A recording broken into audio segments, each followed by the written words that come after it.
Good evening dear students. मैं जितनी भी डिक्टेशन आपके लिए बना रहा हूँ वे सभी महत्वपूर्ण हैं। आप इन्हें 2 या 3 बार अवश्य करें और निरंतर अभ्यास करें, तभी सुधार संभव है। चलो शुरू करें। आज की डिक्टेशन 100 शब्द प्रति मिनट के अनुसार है, जो 10 मिनट की हैं। चलो शुरू करें।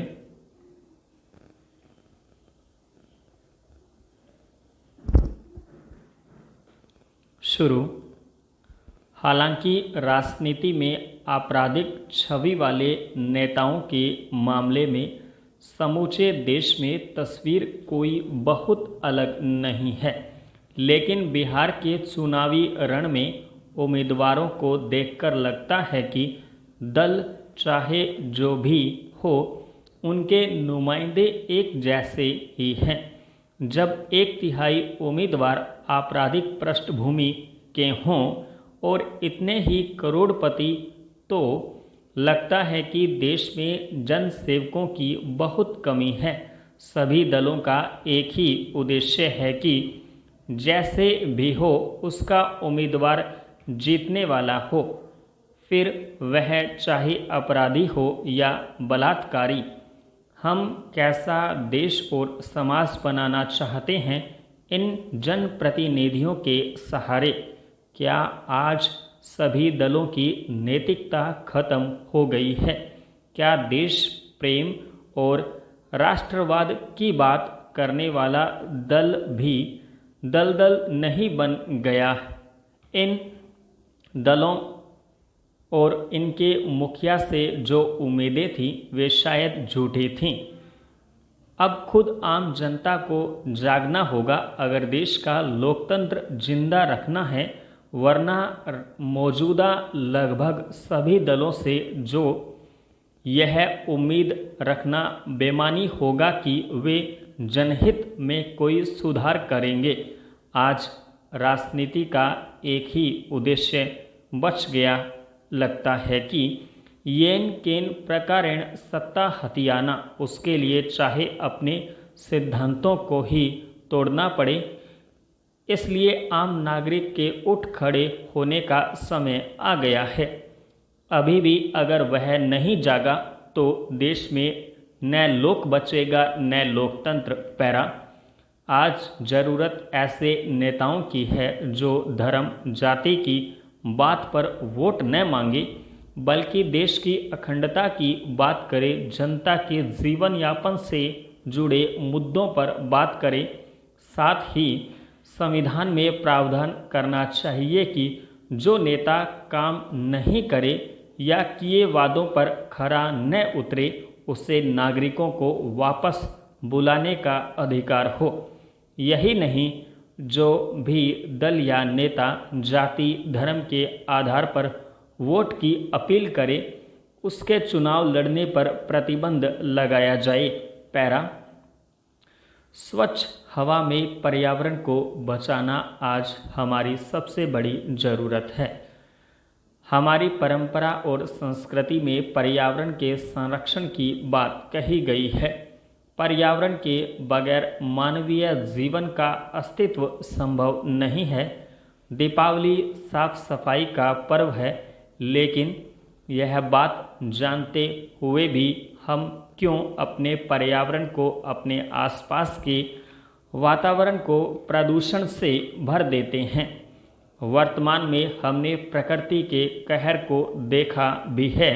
हम सब अपने अपने घरों के अंदर रहने को विवश हुए थे और इस बात से भी हम सब भली प्रकार से परिचित हैं कि हमारे घरों के अंदर रहने के कारण घर से बाहर प्रदूषण जो हमारे कारण फैलता है, हमारे दैनिक क्रियाकलापों द्वारा फैलता है, वह बहुत कम हुआ।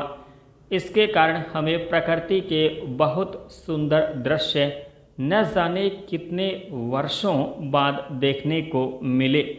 ये सारे दृश्य उस आपदा काल में भी हम सभी के लिए सुखकारी थे, लेकिन अब वक्त के साथ प्रदूषण भी फिर से बढ़ रहा है। अब दीपावली भी बहुत ही समीप आ गई है। प्रतिवर्ष दीपावली पर करोड़ों रुपयों के पटाखों का व्यापार होता है। पटाखों से बसाहटों, व्यावसायिक, औद्योगिक और ग्रामीण इलाकों की हवा में तांबा, कैल्शियम, गंधक, एल्यूमीनियम और बेरियम इत्यादि प्रदूषण फैलाते हैं। उल्लिखित धातुओं के अंश कोहरे के साथ मिलकर अनेक दिनों तक हवा में बने रहते हैं और इस वजह से प्रदूषण का स्तर कुछ समय के लिए काफ़ी बढ़ जाता है। गौरतलब है कि विभिन्न कारणों से देश के अनेक इलाकों में वायु प्रदूषण सुरक्षित सीमा से अधिक है। ऐसे में पटाखों से होने वाला प्रदूषण भले ही अस्थायी प्रकृति का होता है, लेकिन उसे और अधिक हानिकारक बना देता है। औद्योगिक इलाकों की हवा में राख, carbon monoxide, carbon dioxide, sulphur dioxide और अनेक हानिकारक तथा विषैली गैसें और विषाक्त कण इत्यादि होते हैं, जिससे इन सभी इलाकों में पटाखे फोड़ने से प्रदूषण की गंभीरता तथा होने वाले नुकसान का स्तर कुछ दिनों के लिए बहुत अधिक बढ़ जाता है। देश के महानगरों में वाहनों के ईंधन से निकले धुएं के कारण सामान्यतः प्रदूषण का स्तर सुरक्षित सीमा से अधिक होता है। पटाखे उसे कुछ दिनों के लिए बढ़ा देते हैं। उसके कारण अनेक जानलेवा बीमारियों, हृदय रोग, फेफड़े, गुर्दे, यकृत एवं कैंसर जैसे रोगों का खतरा बढ़ जाता है। इसलिए हमें यह ध्यान रखना होगा कि दीपावली खुशियों की दीपावली हो, प्रदूषण की नहीं हो। पैरा, हमारा देश दुनिया का सबसे बड़ा लोकतंत्र है, जहां इतनी जनसंख्या लोकतंत्र के महापर्व में सहभागी बनती है। हर एक व्यक्ति की लोकतंत्र में अपनी आस्था होती है, जो उसके अधिकारों को सुनिश्चित करती है।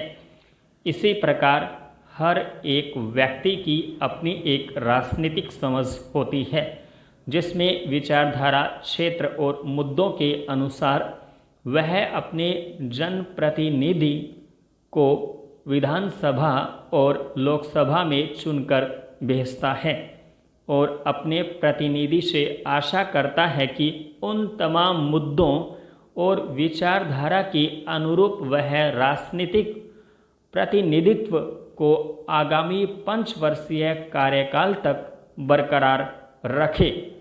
लेकिन अक्सर ही विधायक और सांसद अपने निजी स्वार्थों को देखते हुए पार्टी बदल देते हैं।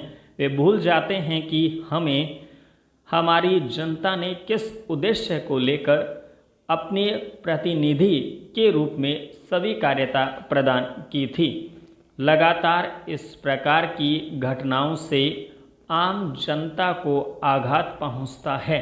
वह 5 वर्ष तक इस लोकतंत्र में ठगा महसूस करता है। इस प्रकार के दल बदलू नेता लोकतंत्र की विश्वसनीयता के ऊपर स्वार्थ की परत चढ़ा रहे हैं। अगर हमें इस महान लोकतंत्र में आम जनमानस का ख्याल करते हुए एक सख्त कानून बनाना चाहिए, जिसमें पार्टी सदस्यता के साथ साथ जनमानस का प्रतिनिधित्व भी समाप्त कर उपचुनाव कराया जाए, ताकि आम जनता का लोकतांत्रिक विश्वास बरकरार रहे, जो महत्वपूर्ण है। पैरा, हरियाणा के बल्लभगढ़ में एक सरेराह एक लड़की की ओर से साथ जाने से मना करने पर 2 ने मिलकर युवती की हत्या कर दी।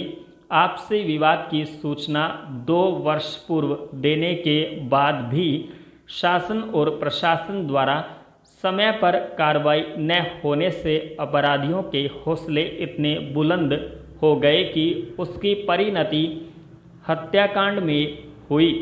हालांकि अपराधी पकड़े जा चुके हैं, लेकिन यह वारदात दिल दहलाने वाली है। अपराधियों को ऐसी कठोर सज़ा मिलनी चाहिए ताकि भविष्य में ऐसे अपराध की पुनरावृत्ति न हो। पैरा, वर्तमान परिस्थितियों के चलते विद्यालयों के बंद रहने से दुनिया के तमाम देशों को अपनी जीडीपी के संपूर्ण विराम। डियर स्टूडेंट्स, डिक्टेशन को लाइक करें, शेयर करें तथा चैनल सब्सक्राइब करें।